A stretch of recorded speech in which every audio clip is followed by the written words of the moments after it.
What's going on, YouTube? Culturedog Sam Hatch back here with yet another LaserDisc review. I've been trying to keep up with just watching random LaserDisc, things I'm into, and then reporting back before I forget all the details about the experience. So sometimes I used to do these reviews by watching it twice, once on an old CRT TV and then once on my projector downstairs. But that was a little task intensive, and in order to keep things a little bit more on the minimum of effort on my part, I figured I would just view them on whatever I feel like and then report back. And so sometimes that involves surround sound, sometimes it doesn't or whatever. But maybe I can do some deeper dives on some of these discs in the future. And likewise, some of them are films I love so much, or have lived with so much, I wouldn't mind doing some commentary tracks. So I've been slacking on putting some commentary tracks out. But anyways, I figured we'll at least talk for a short while about some of these cool films on LaserDisc. And the first one is Flash Gordon. And this is, of course, not the letterboxed copy that came out in the 90s. It's also not the original DiscoVision release, more on the disc later. This was another 80s, this is a mid-80s remaster that has the film in pan and scan, of course, because it was a scope 2.35 to 1, glorious film. But yeah, Flash Gordon. I saw that immediately on release. It came out on December 5th, 1980. And I and a bunch of my friends, and I think some family members too, went to go see it at the Showcase Cinemas Theater, which is now no more, in East Hartford, Connecticut. And I was into it, and obviously I was the target audience for this. It was people that had fallen in love with Star Wars, which itself was the result of George Lucas not being able to make a Flash Gordon film and having so many homages in there. And it was just such an inspiration to Star Wars. It made sense from a film production standpoint to make a big screen adaptation of Flash Gordon as quickly as possible to ride those coattails of George Lucas's Star Wars success. And this was such a weird film. And so the amount of people that were, it was pitched to, like Nicholas Roeg and Federico Fellini. Dino De Laurentiis held the rights for it and was trying to pitch it to so many different people, but different people had different reactions to the material, and the material is weird as all get out. Lorenzo Semple Jr.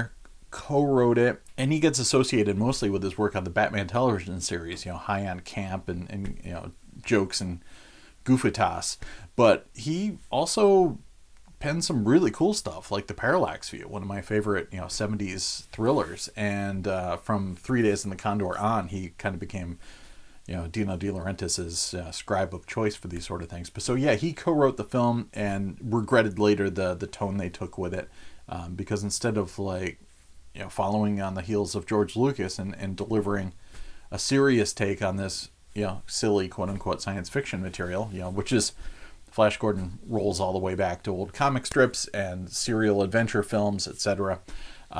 So I mean, there was a history of it being taken at face value as something that wore its heart on its sleeve as a legit space adventure and a space hero. And this was very campy. It also was definitely trying to cash in on the success of Superman as well. It's definitely a kind of Superman-esque feel to some of these scenes, and it never quite works, but it's such a fascinating disaster that I don't know. I grew to love it. I mentioned I saw it in that cinemas. That was a very memorable night because I ate so much. It was the greasiest, butteriest popcorn I had ever had until that point in my life, and I crushed it. And that night, the combination of the popcorn and the hallucinogenic visuals and garish color palette of Flash Gordon created a vomit session unlike any I had experienced. So much so that I could not even attempt to eat popcorn for almost a decade after seeing the film. It was, maybe late 80s. It was the first time and even then it had to be completely salt and butter free, just dry as a bone popcorn. Nowadays I can tolerate it, but yeah, this movie that made a mark. One of the very many like movie sickness moments. Later in the 90s, I saw Communion on a really bad Philly cheesesteak sandwich from Uno's in Boston, but that's another story for another video. But yeah, so I'll never forget going to see Flash Gordon. But I loved it at the time, because I was anything remotely Star Wars-esque or space-esque. I was digging. I dragged my mom out to see Message from Space, and I don't think she ever forgave me for it. It didn't really matter if the quality was on the same level. Battle Beyond the Stars, I was in 100%. Yeah, I saw that in the theaters as well. So this was right in my wheelhouse.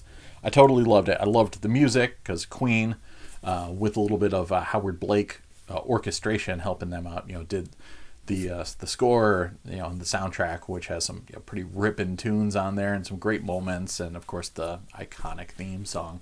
But yeah, so for the longest time, I hadn't seen it widescreen again until probably I got the Blu-ray. I just had this pan and scan disc, which I got in early 90s probably. I got this used in one of the used bins at Laser Craze up in Boston on Newberry Street. And yeah, I really wanted to get the letterboxed copy, but this was there and it was in my hands, and I was like, I'm taking this sucker home. I vividly remember seeing it must have been the DiscoVision version on display. I went to a hi-fi shop with my parents in very early 80s, and I remember there was a big projection TV blasting Flash Gordon on, it must have been from a DiscoVision source, and I just remember watching it was at the beginning of the film too, so I'm like, yes, it's when Ming the Merciless, played by the late great Max von Sydow, is orchestrating alongside his henchman, played by Peter Wingard, orchestrating the destruction of Earth. And I was like, yes, I am sitting here. I was like one of those guys that plants in front of a TV at Sears watching a football game or something. I was like, I'm never moving on this spot. I'm going to stay here. And my parents had to literally drag me away from that. So I vividly remember a LaserDisc moment in my youth tied in with Flash Gordon. So someday I'm going to have to get the DiscoVision version just to get it. Hopefully a minty copy, because DiscoVision covers always skeeve me out. They're almost like CED. I always assume they're covered in rat turds and urine or something. Anyways, but that's my personal hang up.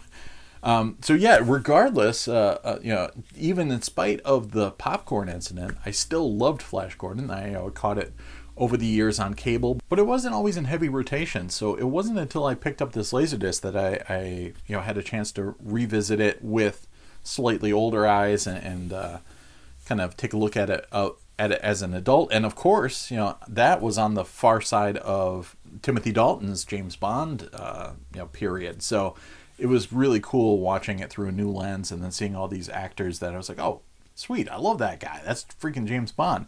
And of course, Max von Sydow and Timothy Dalton are the kind of serious core of this film that kind of lets all the insanity kind of hang off it. Brian Blessed is amazing as the leader of the Hawkmen. And the tone is all over the map. It's so much fun to riff tracks or MST3K, Melody Anderson and Sam J. Jones's Flash Gordon, who's largely overdubbed in the film. They just fall in love immediately. Like, their love story is so cheesy, and no effort is put into creating it. And of course, the film just wears all that as a badge of pride, like all the campiness and everything.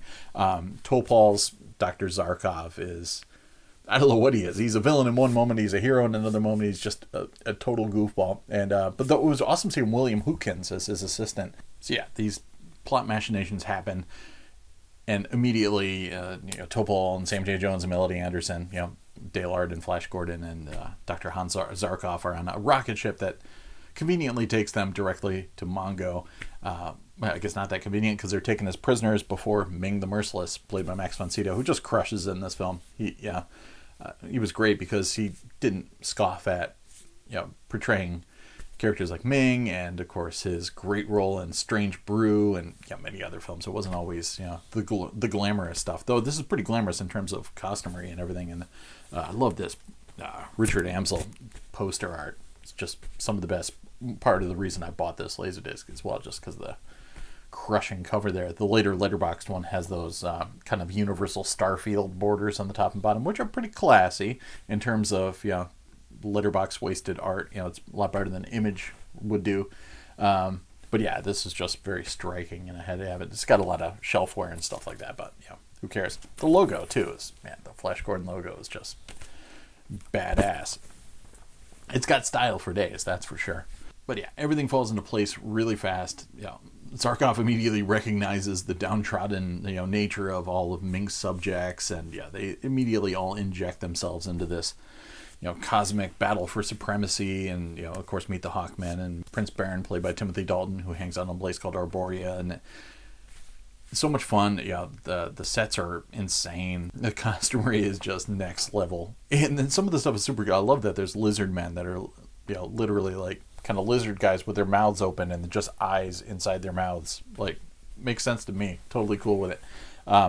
Sam J. Jones, star of Ted, is a football player for the New York Jets, and is just pretty much this bow-hung goofball, but with his heart in the right place, so he helps save the day.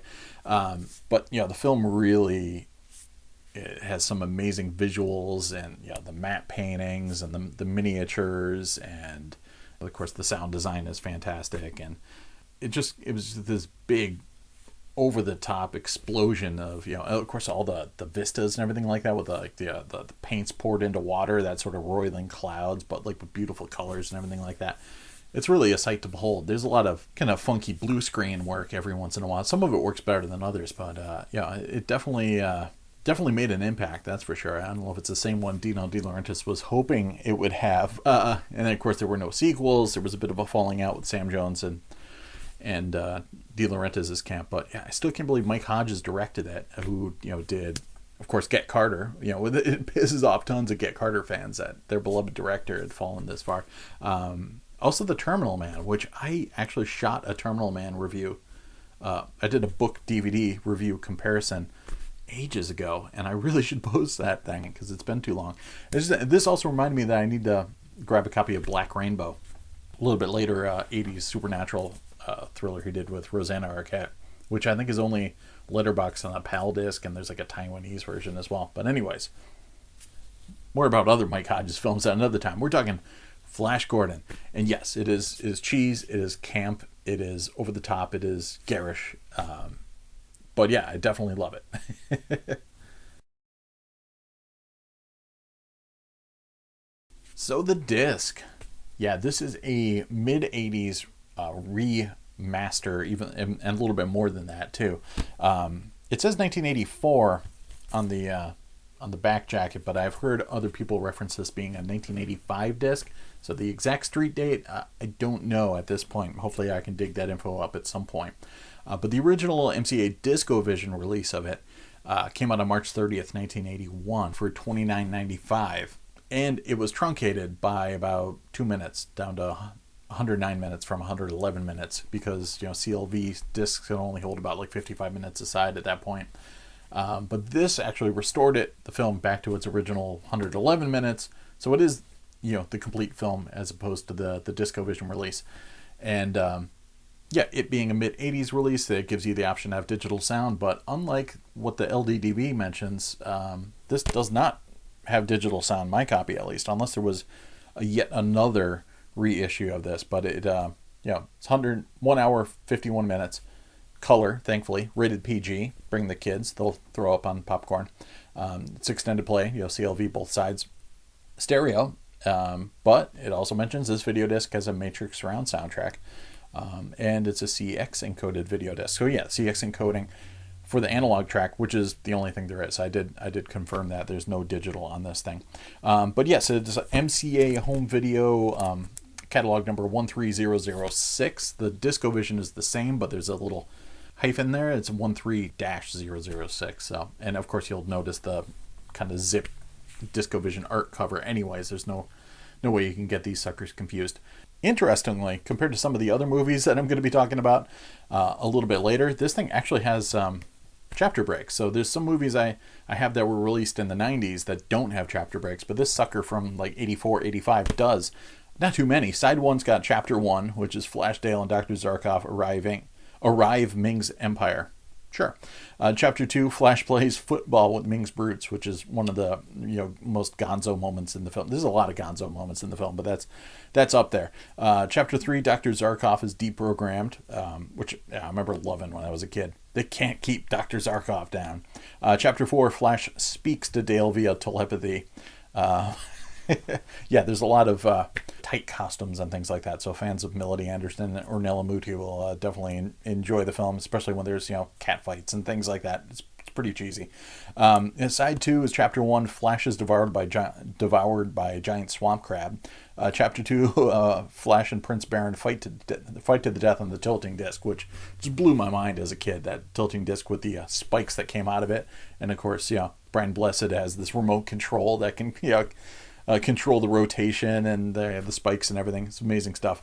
Chapter 3, Hawkmen attack Ming's spaceship, and Chapter 4, Flash attacks Ming's castle. Spoiler alert. It's pretty cool. There's a handful of chapters on either side, and it gives a limit to the cast on the back there, and a little bit of a write-up too. Just not like the Columbia TriStar stuff with some behind-the-scenes stuff. Just telling you the basic thrust of the story. And yes, when not in use, you should place this video disc in a jacket and store vertically in a cool, dry place. Remove shrink wrap completely upon opening, where it will self-destruct. Do not taunt Happy Funball or LaserDisc. This, I believe, had a 1998 price tag, which is a little bit nicer than the DiscoVision, so I guess it was released as a cheaper catalog title, which made it nice. It's got a Pioneer USA pressing, which was fine. Picture quality, it was over the map. It's interesting watching some of these older films. I don't even know if this was used with like a rank Cintel or anything like that. But I mean, it was obviously taken from a print. There's a lot of print damage and black specks and things like that floating across the screen, so it's not very beautiful.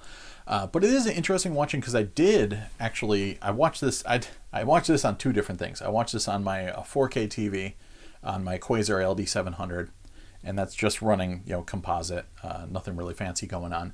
And then I also watched this on an LDS9 fed into a Faruja NRS, fed into a DVDO Edge Green, fed into a Sony projector, SXRD projector. And it's interesting watching it on the better rig about how on some of these older transfers, like they have moments, like there's some moments during the beginning when Dale and Flash are meeting and getting on the airplane, where the picture's like remarkably sharp and detailed, and the colors are rich and everything. And then the others are a little bit more just, everything's kind of bloomed and blown out and a little bit more muddy and more VHS looking. So it's interesting to see, like when I used to just watch this on the CRT, the whole thing pretty much looked like VHS plus, like VHS, but a little bit better. But it was, it's really fascinating watching it through like a quote unquote like better rig, how certain scenes fare better than others and look a little bit, more capable. But that said, this is a junky old 1.33 to 1 transfer, so it's pan and scan from the 2.35 to 1 anamorphic frame, and you get what you get. So if you buy this thing, you don't expect a THX LaserDisc pressing from the mid 90s. There is a letterboxed copy that was released later in 1993, and there's some versions from other regions as well. There's a couple options. There's a UK release that came out in 1998, which is really interesting.